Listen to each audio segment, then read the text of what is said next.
Have you been thinking that maybe there's just a bit too much evil in the world lately? Not sure what is getting into people today? What is possessing people to act the way they do? The perfect time for episode 20 of Pop Art, the podcast where my guest chooses a movie from popular culture, and I'll select a film from the more art classic side of cinema with a connection to it. I am your What If I Told You That God and the Devil Made a Wager, a kind of standing bet for the souls of all mankind, host Howard Castor. For my listeners, please like, follow, or comment. I'm especially looking for more reviews on iTunes, and I'd love to know what you think. Today, my guest is screenwriter Jordan Trippeer, who has chosen the Keanu Reeves apocalyptic comic book vehicle Constantine, while I have chosen the new wave South Korean horror thriller The Wailing. Both were stories about characters confronting demons and great evil. To begin, Jordan, why don't you tell us something about yourself? Hi, everyone. Like he said, I'm a screenwriter. Unfortunately, that seems to be my obsession and my calling.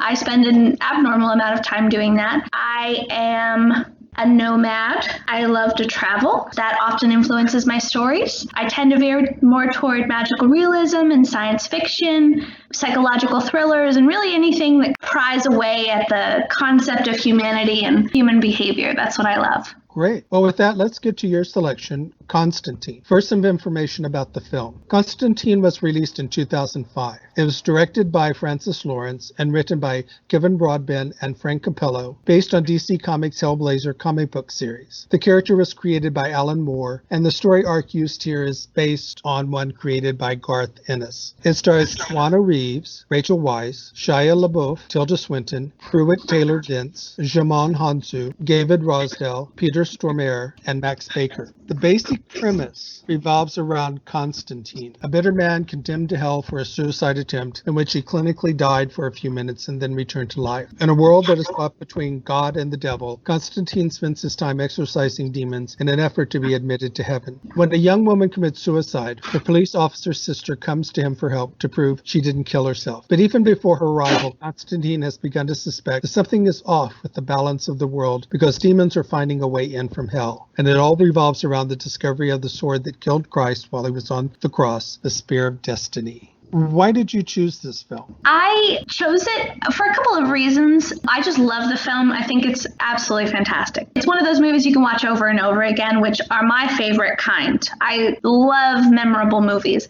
I think that it's how superhero stories should be told. He's a superhero in a very, very loose sense, in the sense that if you're saving the world, you're a superhero of some kind. It's got a very small, intimate scale to it. You are only following a few people. It feels really human and digestible, which is ironic considering half the people aren't human. You can participate in the stakes. Everything feels very immediate. Everything feels very fragile and vulnerable. I also chose it because I think it's a great example of just in general how commercial films used to be. All the loose ends are tied together. The character is super likable, but also is allowed to be flawed. And the premise is relatively simple, but it's still really compelling. A guy who's going to hell tries to save himself by stopping the apocalypse. It's like, okay, great. I don't want to go to hell. You don't want to either. And so watching him try and save himself, and then by proxy and eventually, taking on a stronger role, saving Angela, I find that really compelling. When did you first see the film? I saw it when it first came out. So in 2005 in the theater. What did you think of it when you first saw it? Well, I loved it. I loved the world building and I love the pacing. I love. It's one of my favorite things about storytelling, that all the characters are deeply flawed, even when they're supposed to be perfect. It's a reason why I love a movie like Dogma, or I love a movie like The Fifth Element. No matter how campy or outrageous they become, because the characters are so flawed, you can really appreciate and enjoy the story, regardless of how it ends up. It's a happy ending, sad ending. If you care, the story won. All the acting is fantastic in this movie. Tilda Swinton as Gabriel and Pruitt Taylor-Vince as Father Hennessy and Djimon Hounsou as Midnight. But I loved Peter Stormare as the devil. He was one of the first devils I ever saw in a movie where I was like, all right, this feels like a real somebody. This feels like a devil I want to know.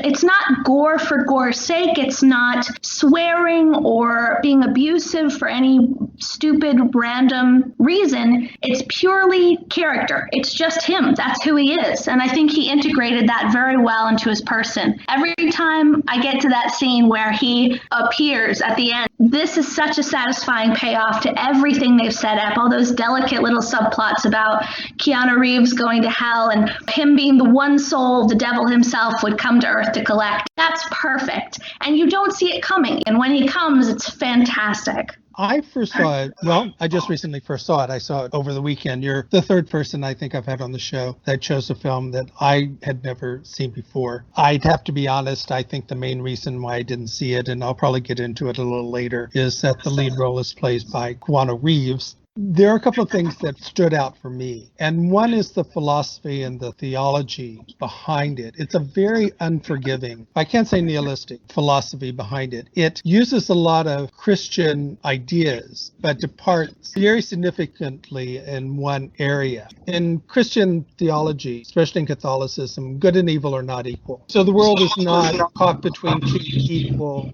systems. It's not caught between good and evil. We're just in a world where God ultimately has all the power and just allows the devil to do some of the things he does. But in the end, God is completely supreme. But in this one, they've just created this world and they're just playing a game with all of us. They're not telling us the rules. They're not giving us a clear idea as to what's going on. Both good and evil are equally strong. It's actually much closer to a Monarchian philosophy. It's actually very Star Wars. In Star Wars, the universe is made up of extreme good and extreme evil. They're both equal, and you have to keep the balance.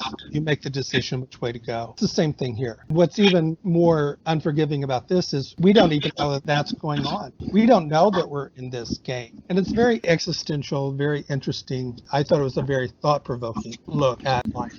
Not getting into Christian right or wrongism, that I can't speak to, but I can say that I don't necessarily think of them as being equal. I think of them as having laid the foundation for an equal playing field. He says, angels stay in heaven, demons in hell, that's the balance. And they made this deal where neither would interfere on Earth. Over time, you would just see how things worked out. It's a very evolutionary kind of look at life. I set it in motion, it's up to them, which you're right is not in keeping with traditional idea of modern Christianity. I think more than that here, it's where they fudge things too. They say that it's an equal playing field, and it is. And they both say, well, one or the other can't interfere. That's not quite the way this world is set up. You have these half-breeds. There's no explanation where the half-breeds came from. The half-breeds are restricted in how much interference they can have over the world. But they're sort of like the angels in Wings of Desire, the German film by Wim Wenders, where they will whisper in your ear, they'll try to be there for you. The difference is that in Wings of Desire, the angels are good and only want what's best for you. In Constantine, you have both sides whispering in your ear. Sometimes they're trying to make you do better. Sometimes they're making you do worse. Both God and the devil allows it. They, I guess, just watch, and they're both equal. I think of the half-breeds more like a reflection of the storyteller's views on the character of God and the devil. If you just start from the foundation up, this idea of they don't really care about us. God made us and the devil made him a bet, let's say. No touchy-touchy, everything goes on the way it should, and let's just see how it happens. All of a sudden, these half-breeds pop up. I think of it as like a way of saying both of them cheated. Both of them were watching and going, well, this isn't technically against the rules because I'm not interfering. Even Midnight, he tries so desperately to maintain this balance, and yet he runs a bar for half-breeds. So I think of it more as like a slight, irreverent take on the characters of God and the devil, where it's okay for them to sneakily find loopholes, and therefore it's okay for Keanu Reeves' character to eventually find a loophole. I think all you're saying is very astute, very insightful. a great deal of art is trying to explain, especially if you're creating myth. And Constantine is also a myth. It's a mythical story. It's not just a superhero story. Mythical stories try to explain the unexplainable. Why is the world the way it is? Why is there good and evil? Christian theology, it's the fall of man and we're born with original sin. Then you have other philosophies that have other ideas, and you get down to Freudian psychology and evolutionary things like this. People want to know. They want an explanation. So they create these myths. And Constantine, I think, is a very smart, very clever myth. It's a very clever explanation for why there's good and evil. We have these two sides that are playing a game with us. This isn't the only philosophy that says basically we're in some sort of game for the amusement of these creatures outside of us. But it also explains why there's good and evil, because we have these half-breeds that are whispering in our ear. And basically, God and the devil have agreed not to interfere, though I suspect, as this movie might suggest, if they got the opportunity to get the upper hand, both sides would do that. Yeah, exactly. Taking advantage, I think, is the idea. Well, it's something I've always found fascinating and horrible about human nature is that we judge ourselves by our intentions and others by their actions. This sort of takes it to the divine level of saying, my intentions were this, and therefore I can sort of justify it. Same thing with Constantine's search for redemption because of his suicide attempt. You have this situation where everyone lives in shades of gray. Whether the game that they're playing, whether this wager that they're playing really actually matters is a bigger question existentially. I think it all sort of exists story-wise to allow for not necessarily that Keanu Reeves is smarter than God or cheating in any way, but rather that they're all doing it. They're all looking for ways to be cleverer than they were or than they are. That competitive edge that is very common in us all. And it's something that Keanu Reeves' character shares with these two divine entities, one of whom we meet, the other whom we see a brief glimpse of at the end. I like that. I like that push and pull. I don't need things to be black and white. In fact, I prefer when they aren't. I like villains that you can almost agree with. It does give you a lot to chew over. It gives you a lot to talk about, and I love that. You mentioned the suicide attempt, and that was one aspect of it that I thought was a little arbitrary and odd. Constantine and the philosophy behind it is not exactly Christian.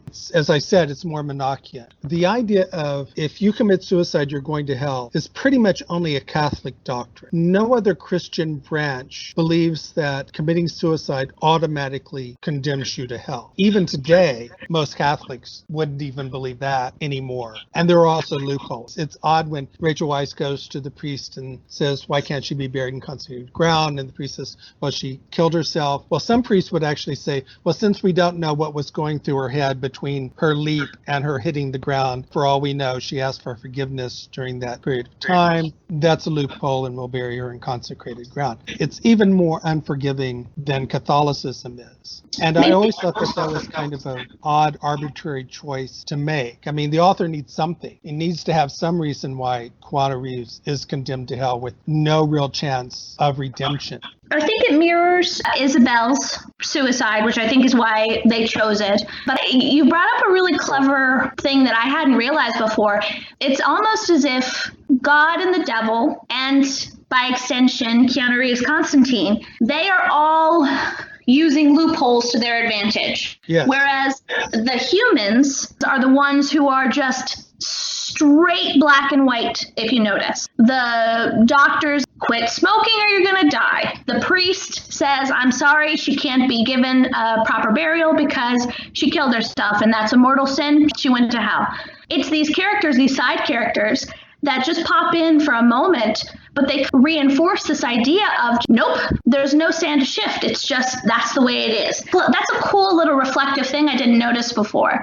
I think it's very insightful as well. They don't have the knowledge that Constantine has, so they don't really have a choice. So not only are we trapped in this world where we're constantly having these half-breeds whisper in our ears to do good or bad, we don't know that we're in a game between God and the devil who are just looking at us and we're just amusing them. Since we don't have this knowledge, all we can do is just play by these rules. We can't use loopholes. We have to take them seriously.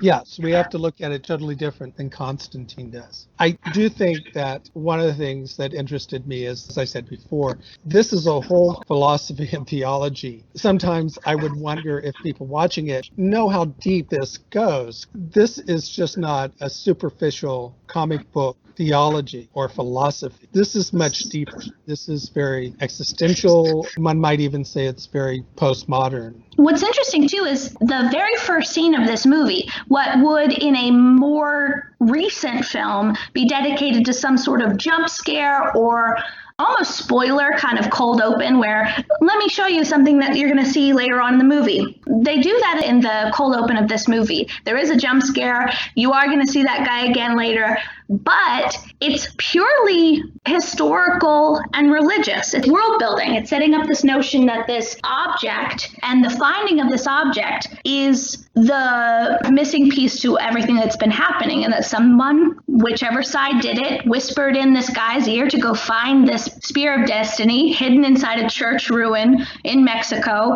surrounded by a Nazi flag, clearly smuggled out during World War II and hidden. That is a very interesting place to start this story. It's beautiful exposition, visual exposition. You see a Nazi flag, you see this thing, you hear this whispering, and then this guy survives a car wreck that should have obliterated him, and we're off to the races. They chose to start there for a very specific reason. I don't actually think you could get something like that done today because they wouldn't trust the audience to understand. But they did here. And part of it is because it had IP, and a lot of people love the Hellraiser series.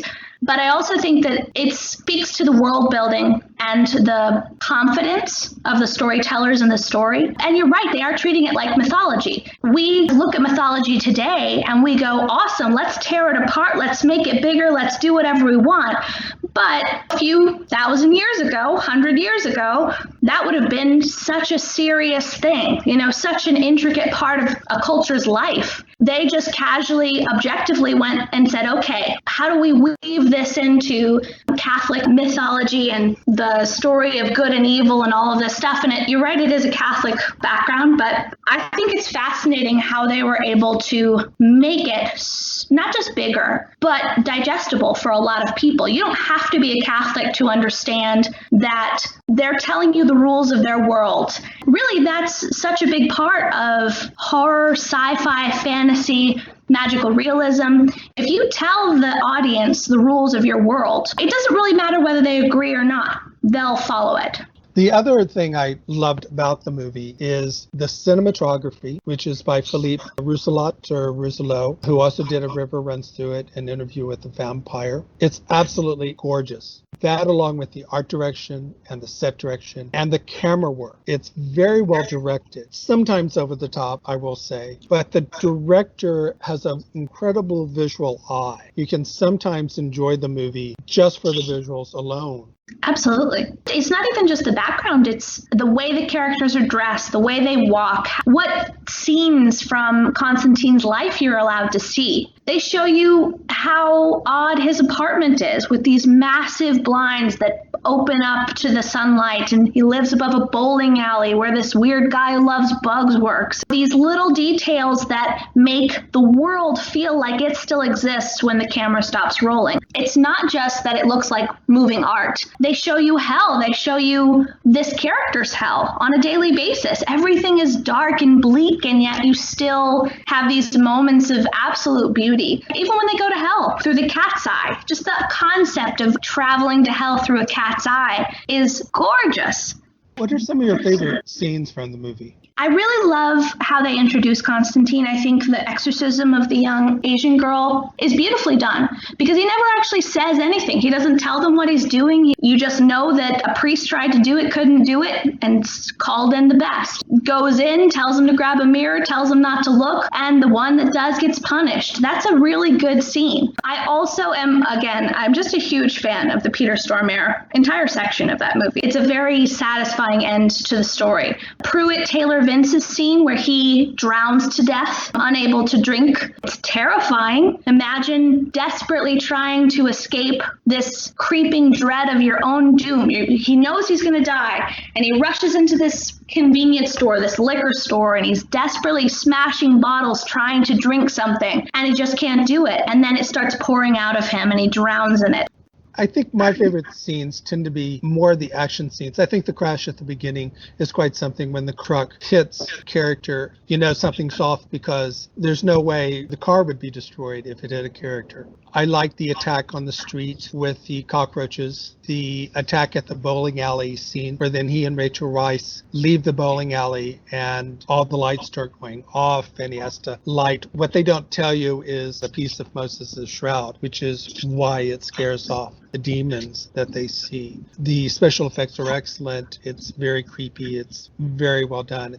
And this is a really good movie for how visually you can tell a story. You know, a lot of writers tend to get worried that audiences won't understand what they're trying to say, won't get the information they need, and so they tell them instead of showing them. And here you have one scene with Beeman where he brings him all of the goodies, the dragon's breath and the vial ampules of water from the River Jordan and the Moses Shroud. And then you just see them in action later. Speaking of Beeman, one of the funnier parts I found in the movie is when he talks about the Book of Revelations. It just brought me back to The Omen, which also talks about the Book of Revelations. There is no Book of Revelations. There is a Book of Revelation, but there is no Book of Revelations. And when he says Revelations, I said, oh, we're back in Omen territory again, where they seem to have this book that doesn't really exist. I suppose I have to say that the one area where I probably most strongly disagree with you, and that is Keanu Reeves. Sorry, I have to say it. He is one of the worst actors working in movies today. The only time I've ever liked him were in the Bill and Ted movies. I just think he's absolutely horrendously terrible. Have you seen I Love You to Death? That one, no, I have not seen. You should give it a shot. I couldn't watch The Matrix because of him. Aww. I just gave up after about 30 minutes. I said, I can't take his non-acting anymore. And someone says, well, he's supposed to be playing someone that doesn't show any emotions. And my reaction is, and he's lousy at that. Aww. Well, with that, here is a little bit more information about the movie. It cost between $75 and $100 million to make. It grossed $230.9 million. Now, that actually sounds good, and it's not bad. However, it's one of the reasons why a sequel never got made. At first, Reeves wasn't interested in making a sequel. He does seem to be interested in making one now, but it didn't make enough of a profit. And it was R-rated, which is one of the reasons why it may not have made more of a profit than it did. If it had made the profit that Deadpool had made, you would have seen the sequel really quick. In addition, the TV show failed. One of the purest, most bizarre parts of fandom is the creation of cult classics. By all the criteria that this industry uses to call something successful or not, over time, there are these movies that become bigger than they ever were when they first came out. They faded away into obscurity and then grew even more powerful in their absence. That, to me, is such a clear indicator, not necessarily of quality, I can't make that claim, but of something sticking in the human psyche, something that elevated it to a point where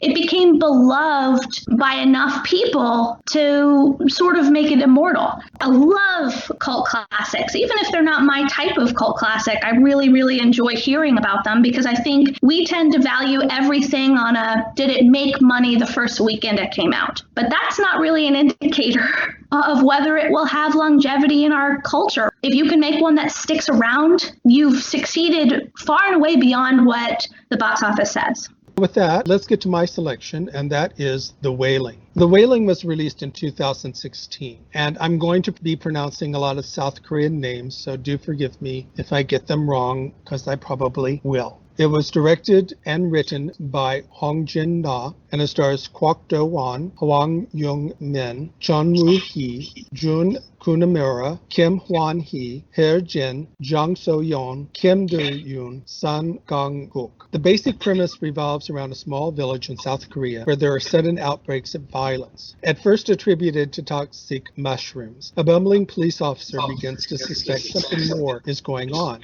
especially after his little girl seems to be possessed. Suspicion falls upon a Japanese man who has recently moved into a remote cabin. Is he the source of the evil, and can a shaman help save the daughter? And who is the mysterious young woman in white who tries to warn the police officer? I first must say that I am a huge fan of South Korean films. I think that South Korea and Romania are making the most interesting films in the world right now. What happened with South Korea is that at the turn of the century, sort of three things happened. The economy boomed, censorship ended, and there was a whole new generation of filmmakers. This set off a storm of new movies that have captured the imagination of filmgoers around the world. To begin, what do you think of the pairing of these two movies? I think it's really an interesting pairing. It's not one I would have necessarily made, but once you made it, I was like, I can see the similarities and the connections all the way through. They may be subtle, but they're there. It's funny because they have very tonally different characters. You've got the serious paranormal investigator desperate to save a soul, and then you've got this layabout sergeant who is scared of his own shadow. He really, really doesn't want to do his job. He doesn't want to do any of his jobs. He doesn't want to be a parent. He doesn't want to be a cop. He does not want any responsibility. And yet it falls on his shoulders to figure out what's happening to his town and to his daughter. And that's really compelling. He, in a way, is redeeming himself by trying to save his child's life. And of course, you have the paranormal connections, you have the demons, you have the question of what does this mean? When did you first see the film? We're reverse twins today. I saw it because you recommended it for this podcast. It was on my list for a long time. I also love Korean movies. I'm a huge fan. They do something that I really, really appreciate, and it's why I think they've been so successful lately, but just in general for the last few decades, is they allow their character to be deeply flawed. You've seen it in the Train to Busan, you've seen it in The Host, you've seen it here. I think it's the secret ingredient to great film, is to let your character be deeply flawed and to not be embarrassed that the character has a lot of growing to do. Something that we used to do in American film, and we're very, very skittish of it now post-Marvel movies. What did you think of the movie when you saw it? What was your impression of it? Well, it's very long, but I love long movies, and I think that it never made me bored. I always kept my eyes on the screen and never wavered, which is always a great sign. What I really liked about it is that I couldn't predict what was going to happen to any of the characters. The deeper into this sort of cultural mythology we got, because it's not the standard kind of myth that we get in the West, the deeper we got, the more fascinating it became. They were very brave about not tying up all the loose ends, and that made it really interesting, and it's a cool film to talk about. I first saw the movie when it came out because, as I said, I've been a huge fan of South Korean films ever since I saw The Host. And then the second one I saw that excited me was The Chaser, which is the first film by this filmmaker. I've also seen Yellow Sea, and I highly recommend all three of these films, including The Wailing. You are right about the length. Everybody sort of seems to say the same thing. It's 2.5 hours long, but I was never bored. It's like they're apologizing for it. Just be prepared. It's 2.5 hours long. And I was also quite impressed. It has some familiar tropes of South Korean movies. South Korea doesn't seem to have a lot of respect for their police officers. They're constantly shown to be lazy or stupid, bumbling. They're often Keystone Cops types. I also find it very interesting in that it is in some ways trying to do the same thing that Constantine does in creating a myth. But if anything, the myth here is far more unforgiving than in Constantine. At least there are sort of rules of the game that we as the audience understand. We know that God and the devil are playing this game, or they're watching this game, and that things happen because of these whispers into our ears. But in The Wailing, we don't know what the rules are. Nobody knows what the rules are. You're given a choice between good and evil. You don't know which one is good. You don't know which one is evil. You're supposed to have faith, but you're not given any reason that you should have more faith in the woman in white than in the Japanese gentleman. It does not end happily like Constantine does. I mean, I'm not saying Constantine is a perfectly happily ever after ending, but Constantine lives. He's under a sort of curse, but he lives. Things are returned to normal. He defeats the evil. That does not happen here. It ends on an almost nihilistic approach to life. And it not only uses Christian religion, because Christianity is very big in South Korea, but it uses other religions as well. It takes horror tropes and religious tropes from all these different areas and trying to create this myth. And it's just a very unforgiving. It's a movie that people often say that even if you don't understand it, because I doubt anybody really understands it, and everybody has their own explanation as to what happens, especially at the end. It doesn't matter in a way. You're still invested in it. Absolutely. That's what I was going to say about this movie, is that it's an absolute experience. It's like The Lighthouse, the most recent movie from last year.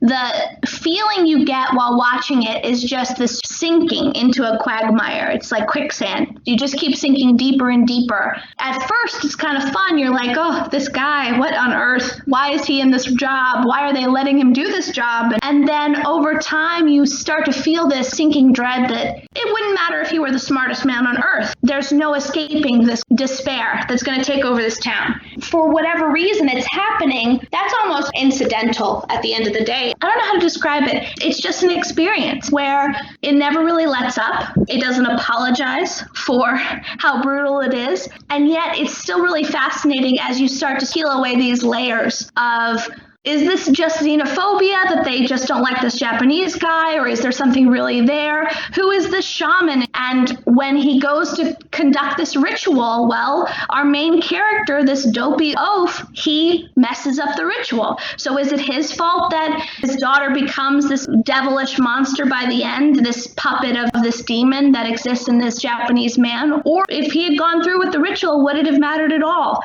And is the shaman actually the good guy? Yeah, exactly. You don't know. Yes, and by the end, we're not sure whose side the shaman is on. And it's also possible that he actually changes sides. It's kind of cool. I kind of like that because I feel like one of the big things that American movies try to avoid is this feeling of not hopelessness, but helplessness. Except for in horror movies, we don't like characters that there's nothing they can do. And even in horror movies, we want to see them fight before they give in. You need that sense of, I can fix things. And then, oh, nope, you made a mistake or something went wrong. You can't fix it, so you just have to deal with it. We try to avoid that helplessness in Western cinema. It's really compelling to me because that's how you would react in that situation. We would have no concept of how to deal with a demon running amok in our town. We love the concept of a person swooping in to save the day, of a hero going, I've got this, everything's going to be fine. But that's not what would happen. I do agree with this helplessness, this idea of, is there anything that can be done, even if we try to do something? And I do sometimes wonder, if, I'm not saying it's purposeful, but might be a reflection of how South Korea sees itself in the world. South Korea politically, in many ways, has no power. It's caught between Korea, Russia, China, Japan, and the United States. It's sort of at everybody's mercy. It really does not have any real strong ability to have control over its existence. Add to that the history of Japan and South Korea. It's not a very good history because Japan took over South Korea for a very long time, which ended with World War II, and treated South Korea as badly as they treated China. Add to that, South Korea has a lot of religion. It has Christianity, and not just Catholicism. It has a very strong Protestant area. They have megachurches, just like we do here. But they also have Buddhism and other forms like that. In this movie, you have the Catholic priest who comes to help and can't really do much, and then takes him to his superior, who basically tells him, there's nothing the church can do. You're on your own. Then you have the shaman, and we don't know whose side he's ultimately on. And so you have this poor guy just caught with absolutely no knowledge or the ability to obtain knowledge that will let him make a decision. He has to make a decision on faith, but... And he often puts his faith in the wrong place. Right. He has no reason to believe that putting faith in the woman in white is any better than putting faith in the Japanese man. Which is really compelling. That's a really cool crucible to exist in. It is so different. And I call it brave because, frankly, I love movies like that, where you really just have to hold on for dear life and hope that in the end something works out. Well, we don't get enough of those stories because they're kind of depressing and because there's a lot of depressing stuff happening in the world right now. So it makes sense that we want our happy endings. Bittersweet endings, this is not bittersweet. Those mixture endings where things are left unsaid or undone or things aren't as happy as we would expect them to be often become the endings we remember most, the ones that stick with us the longest. If you look at Atonement or you look at The Mist, the reason those movies became what they were is because in the end you're sitting there going, oh, that's devastating to find out this bittersweet or terrible, well-meaning thing has happened. And this movie did it really well, where it just leaves you to sit with this man who's utterly destroyed, with a family that's dead on the floor, not knowing whether or not he picked the right side. Obviously he didn't, but at the end of the day, she told him not to go home. The ghost, the woman who's people say is a ghost, told him not to go home, and it would undo her trap if he did, and everyone would die. But they're already dead by the time he gets home. And so you're sitting there going, whoa, maybe he could have saved their lives if he had left early. It's very ambiguous. Yeah, exactly. What are some of your favorite scenes from the movie? I love the rock throwing scene. I think it's such a strange, fun way of introducing. It's very symbolic because it refers to the Bible. Let he who's without sin cast the first stone. It basically says that she's without sin because she's casting stones. Which brings up an interesting question later when the shaman begins vomiting up blood when he sees her. But some people say that at that point he switched sides. And so that's why she's stopping him. I've read a couple of things. I've gone on YouTube. I've seen different people's interpretation of the ending. So maybe not, whatever, I don't know if I necessarily believe that he switched sides. I think that if he was on the Japanese guy's side, he probably was from the beginning. This urge to go meet with a shaman, we've got to take her to a shaman, and we found the shaman. That's sort of the way snake oil salesmen and like those healers work. As far as the woman and the shaman and the Japanese guy are concerned, my thing is all of them, in a way, similar to Constantine, they all seem to be gambling on other people's lives. She doesn't have anything to gain. The Japanese guy doesn't have anything to gain because he doesn't even eat the people. He just eats the deer in the forest and scares everyone and turns them into zombies. And then the shaman is just raking in the dough wherever he can. But they're all gambling with people's existences. You don't know what their powers are at any given moment until the very end. And even then, the only one you know for sure is the demon. Certainly some of the highlights, the scene with the daughter after she catches her father having sex with her mother in the car, and then he takes her out and buys her a lot of stuff, spoils her, says, you're okay with seeing your parents have sex in the car? And she says, well, not the first time. But certainly the shaman scene, the ritual, is really quite a scene. It's beautifully done. I love the parallel between his and the demon's ceremonies. They make the comparison with the white chickens versus the black chickens, the white goat versus the black goat. You've got this one guy alone in this room, very small, cloistered, hidden away. And then you have this man with his entourage doing this giant ceremony. In between them is this girl who's starting to suffer as soon as the ritual begins. It's beautiful. It's beautifully shot. You can't look away. Right. There is a deleted ending. Have you seen that? I have not seen it, but I know what it is. I wish they would have included it. It certainly wouldn't have explained things. I still would come away with tons of questions. But I think it would have helped make things a little more sense, especially in that we now know that the Japanese gentleman is just going to go someplace else and do the same thing. And this is just what he does. The woman in white is going to follow him and try to stop him. It's probably not going to work. And that's another mythical explanation for why things happen in this world. We don't really know why. We don't know what village he's going to go to. We don't know what village he's come from. When things again stabilize, then bad things are going to happen some places. else. But I like the ending. You can find it on YouTube, and I do recommend it. I also want to point out that one of the other things it has, I think, with Constantine is the incredible cinematography by Hong, who is one of South Korea's greatest cinematographers. It looks incredible. He also did Parasite, Burning, Snowpiercer, Mother. It is a stunning film to look at, just like Constantine. It's a film that you can often just look at visually and be invested in.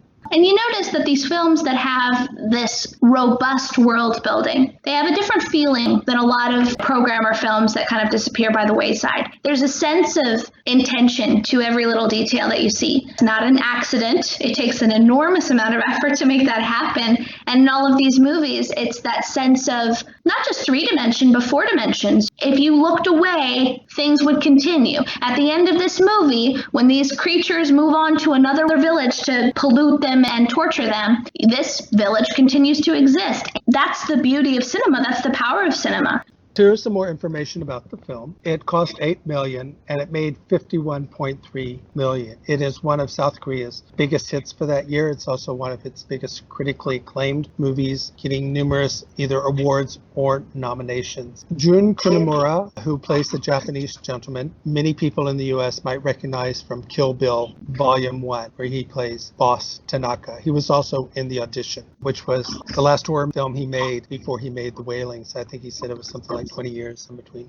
Is there anything else you might want to add about this film or about Constantine or about both films? They're absolutely worth watching. The most compelling questions we ask in cinema are, how do we respond in the face of overwhelming odds? Obstacles that aren't just larger than we are, but unknowable, uncomparable to the world we live in on a day-to-day basis. They don't just take us out of our status quo, they rip us from our status quo, force you to expand what you believe is possible. Both of these films do that, and they do them in very intimate ways. Small groups of people, even the scenes in The Wailing with a group of people in them, you're really only focused on a few. And it gives the sense of you're sitting there with these people, you're in the scenes with them, this creeping dread that sort of permeates both films as you wait for what you know is coming. And whether or not they'll succeed or fail is relevant in the end, because you get to understand their journey. And that's sort of the point of storytelling. I think you make a very good observation in that in both of these films, the vast majority of the people in the world that exist in these, not necessarily the central character in Constantine, are caught up in a world where things are happening with no explanation. It is all unknowable. They don't even necessarily know that they don't know. It is that existential or even postmodern. We can have these myths, but in the end, do these myths really explain things? So with that, let's start closing out. And I asked you to choose a film or two to go with your choice that might interest our audience. I'm going to pick one that I think people will expect and probably have already seen, which is Hereditary. This shares a number of those emotions that it evokes. It has the same dire, ultimately tragic, but still compelling and larger than life ending. I also think that people might enjoy Stigmata, which is a slightly older movie, but it has the same paranormal investigation to it, where the things are happening to people that even baffle the experts. In that sort of expansion of what people think is possible or should be happening, we just have to experience what is happening. For me, I will begin with one that is incredibly familiar. That is The Exorcist, the 1973 William Friedkin film, based on the book by William Peter Blatty, which is also about a little girl that does get possessed. In addition, I will recommend The Crazies, the 2010 film with Timothy Olyphant, which is about people in a small town who suddenly start becoming violent. And of course, I also recommend the director's first two films, The Chaser, his very violent crime thriller, and Yellow Sea, his political thriller. And for those who have not gotten into South Korean films, start getting into South Korean films. I would add to that one last one. This is not for the squeamish or the faint of heart. This is a very dark movie that should only be watched at your own discretion. Martyrs. Martyrs is also a great comp for this, but it's much, much darker. It is a film that not only plays with bleakness, but just tosses you into the void and hopes you can swim.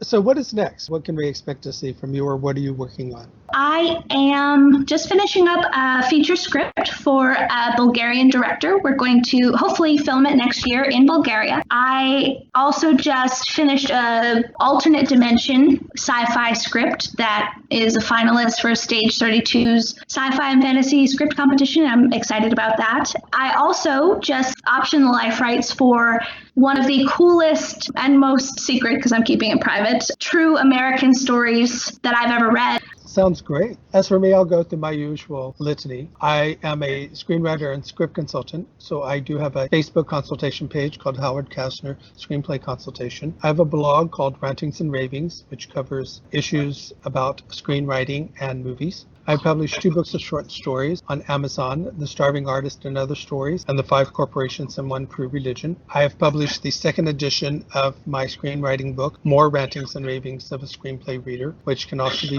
found on Amazon. And I am an amateur photographer, and you can find that on Instagram. The previous podcast was with writer and filmmaker Steve Weiss on Jaws and White Hunter Black Heart, both films about people obsessed with hunting down a wild beast. The next podcast will be with podcasters Anna Kaiser and Derek DeHanke, where we will discuss The Blues Brothers and the 1971 Japanese version of The Silence, both about 2 people who are on a mission from God. So with that, Jordan, I would like to thank you very much for being on my show. Thank you so much for having me. I had a blast.